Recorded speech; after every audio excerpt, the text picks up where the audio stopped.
Is this just fantasy? Of course it is. This is Maleficent, issues 2 and 3 by Soo Lee. So, and this is a question I have that anybody out there wants to answer it, please do. Is so Disney owns Marvel and Marvel Comics and stuff, right? Well, why are like traditional Disney characters, like specifically their villain series, like they have Hades and Scar and Negaduck and of course Maleficent being published by Dynamite. I haven't understood that. I haven't been able to see an explanation why that's the case. I think it's weird, but anyway, I've enjoyed this series. The whole series is out at this point, so you can pick up. It's all 5 issues, with a plethora of covers. I have stuck specifically with the Jennifer L. Meyer covers, at least with these two. Really love them. Really think they're lovely. You know, I'm not gonna say no to a dragon, and I just think that yeah, the painted quality of both of them is really nice. I believe digital painting, but I may be wrong. But in either case, lovely nonetheless, and I enjoy them. Anyway, yeah, it's a really interesting series, and Soo Lee, as a writer artist, seems not too concerned with like having anything in this series really connect all that much to the Disney film, you know, or the story of Sleeping Beauty. It's really treating this character as just using this character for her own devices or just like as its own thing. And I'm absolutely all for that because I'd be much more interested in seeing just interesting stories told with this character rather than just it be a prequel to Sleeping Beauty. So, without further ado, let's get started with issue 2 here because I've already covered issue 1. You can find the video of that. But I'm going to pick up in issue 2. And yeah, with Soo Lee, we get these gorgeous natural landscapes, and yeah, this beautiful raven here, and we get this mysterious figure riding into her territory. Yeah, and I mean, the attention to like the depiction of the natural world looks great. And yeah, he's intentionally riding into darkness here, and I also love. Okay, so she has this this crow or this raven, and all we get from him is caw caw caw caw caw, and she knows what he means, and I appreciate that. I just love that we don't need to be told what he said, because we have an idea. We can gauge from how she reacts and what he witnessed, you could say, what it is that has transpired, and that simply she is being informed, hey, there's a stranger in our territory. And but I just love that, yeah, we don't need to have this bird talk. Even it's a comic, yeah, and it's fantasy, but I just like that she just understands the language of birds. It's more mystical, it's more mysterious, maybe even creepier. Who knows? But yeah, she disappears in a flash of fire, which as she's, that's her common mode of transportation. Maleficent's looking great here as always. Just, very, mysterious, very powerful, self-assured. But one of those things, something that I brought up last time that I'm confused by. Yeah, I guess I gotta wonder and like maybe look into the past work of the letterer for these issues, Jeff Eckelberry. But these semi-transparent word balloons have got to go. Like I know there's nothing to be done now. the whole series is like this. And it's a shame because I feel like it's the motivation may be that, oh, like we want to let some of the art show through these bubbles because it's covering up this nice Soo Lee art. Well, that doesn't work because it doesn't show through enough for us to really be able to appreciate, oh, the line work of this stud on the wall, or the bricks here, or of this tree. Like it doesn't give us anything, and then also it also interferes with the reading of the text a little, or it's distracting and weird to me, and I don't get it, and it needs to stop, please. Anyway, I'm gonna move on from that because there's nothing to be done. Well, so I just love that we can get some silent panels. That's one thing that I will say about the books so far, or this book, is that it doesn't feel like it's in a hurry, and it does, like it feels it's really trying to make you feel the kind of ominous nature of being around Maleficent, and I think that that's something that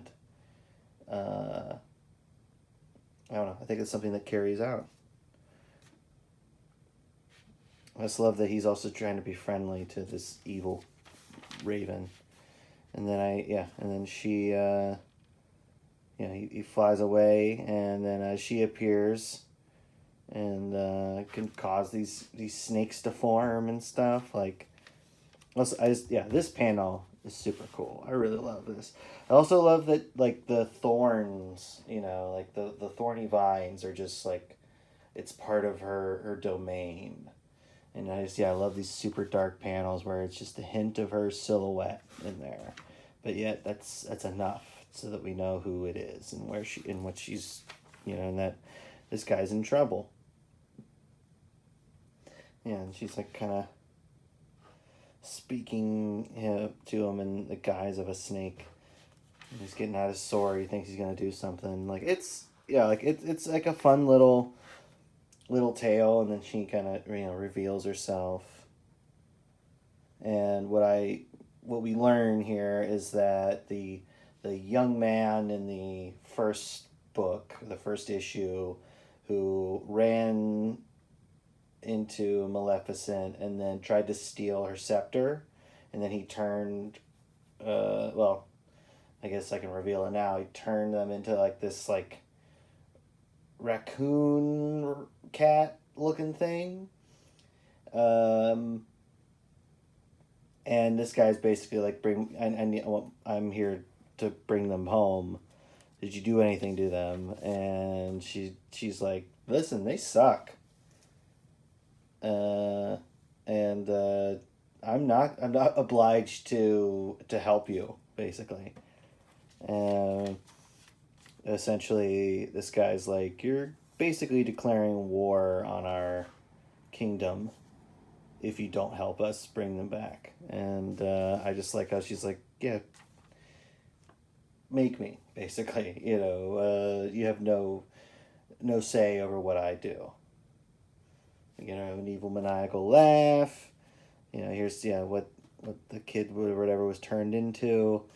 And another one of those panels I really love where she's super simplified and yet we can tell exactly who it is. I think it's great stuff. And she turns into a giant snake. And it's just fascinating to me, like it's, as I feel like if it were more in the realm of, say, fan service, I feel like, she turns into a dragon like she did in the movie. Oh, look, she's turning into a dragon again. Look, that's what she can do. But it's like, what Soo Lee's doing here is she's not limited to that. She can do whatever she wants. She's the mistress of all evil. And that's the other thing, is, she's really kind of expanding upon her presence in the world. And yeah, and she's just having fun with like terrorizing these people. And I think it's great. So yeah, and then as we move along into the next one, I mean, it's just, yeah, it's a great sum up. I will say, yeah, we have, Darkwing Duck, Gargoyles, the Maleficent book, and then also Scar and Hades and all that stuff, all by Dynamite. What's going on? There's so many covers. You hear me? So many alternate covers, and that's, people love those covers. It's a little much. I mean, but I also understand because Maleficent's eminently drawable. That's just a character that I think most artists would at some point be just love to draw. Yeah, another Jennifer Elmire cover here, just beautiful, beautiful stuff. This issue, maybe somewhat controversial. I'm not sure. I haven't really looked too much into reaction to some of these issues. I have seen people talk about this one, and they do so in a more or less defensive position. Specifically, well, we'll get into it, but like I guess some people wanted something a little more pedestrian, a little more common when it comes to the Maleficent comic, and Soo Lee had all their ideas about what she wanted to do with issue 3 here. I, for one, am a big fan of it. So we have her in her castle. Look at this amazing panel here. Just atmospheric as hell. I love it. And just, her texture work in there is really nice. Just, strong silhouette. We know who it is. We got, Diablo, I think it is the name of her bird here. And she is essentially sending him out on a reconnaissance mission to find out more about this kingdom that's supposedly going to attack her. And I love that, she's having this conversation with this bird, and it doesn't respond in a way that you think that it can understand, but it is. It is. And so then, okay, so she's basically sending him out on a reconnaissance mission, and we have these cute little silent panels, relatively silent panels of them and of him. And from this point until we get to the end, this is a wordless comic. And it is the tale of her Raven going on his spying mission to see what the kingdom's up to, I guess. And so yeah, the whole thing is just about this bird flying out, and he kind of gets into a spot of trouble, and there's a little action scene with him being, and I feel like for some people who like, I just want like a very plot driven Maleficent comic where she does Sleeping Beauty things. I don't know. I just love that Soo Lee is like, no, this is something that you can do in a comic that, you can do in other mediums, but maybe not with this, kind of openness. Because like with a comic, it's a lot more open than a film, because here I, as the reader, can adjust the pacing or can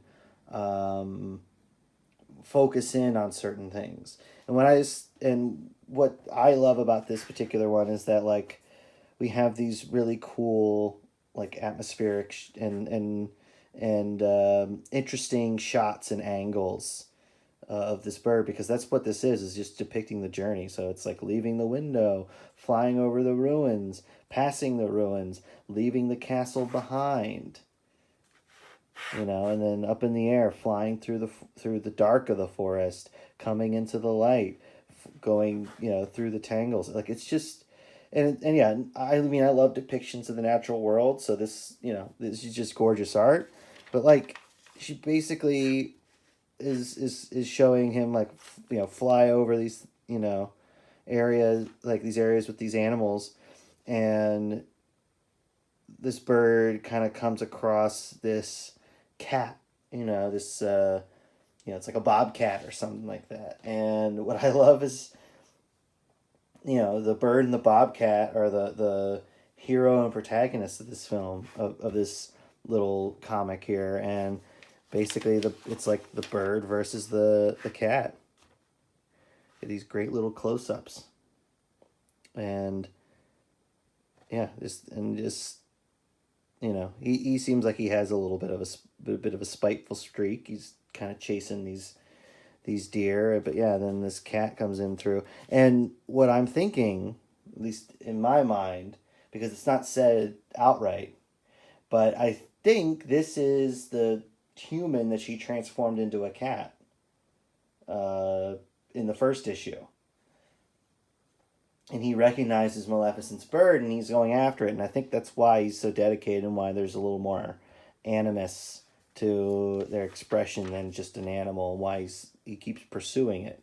So that's my interpretation of this, and it doesn't have to be that, but I do think that it is the case that, yeah, it's basically he's trying to capture maybe the bird so that he can have some leverage over Maleficent.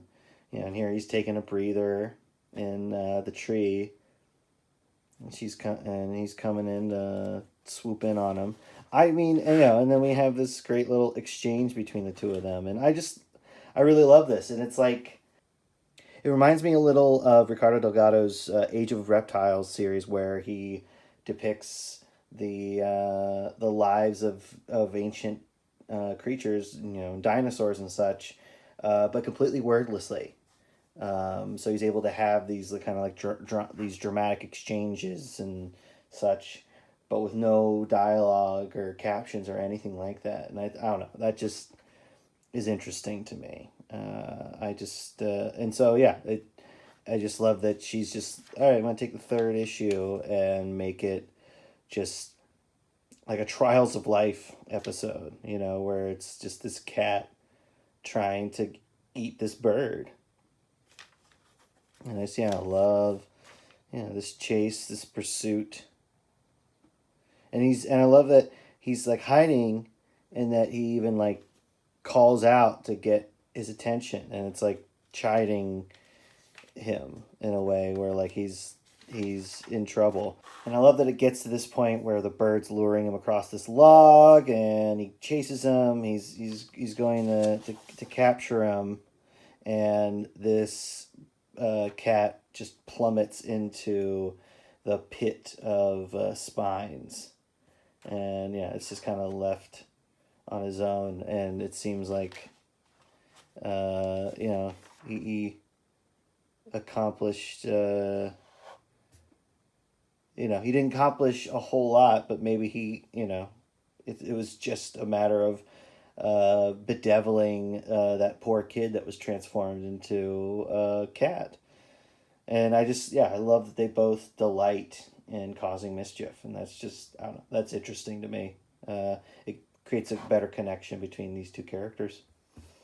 But anyway, that's the second and third issue of Maleficent. I still enjoy it. I still like it, and I'm looking forward to talking about the other ones, the last two, because I think it leads to an interesting conclusion, but also to a place where more stuff can happen with Maleficent, and I hope that they do, because she's an awesome character.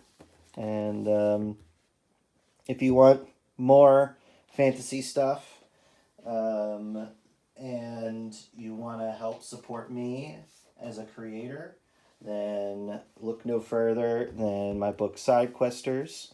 I have 8 issues completed at this point. It's like an odd couple buddy cop fantasy, with this noble warrior and her new best friend, who's a giant lizard man. It's got comedy, it's got action, it's got you know, becoming friends. It's got it all. It's got all the stuff I love anyway. And you can buy this volume 1 that has the first 8 issues, or you can buy individual issues, or you can read it online.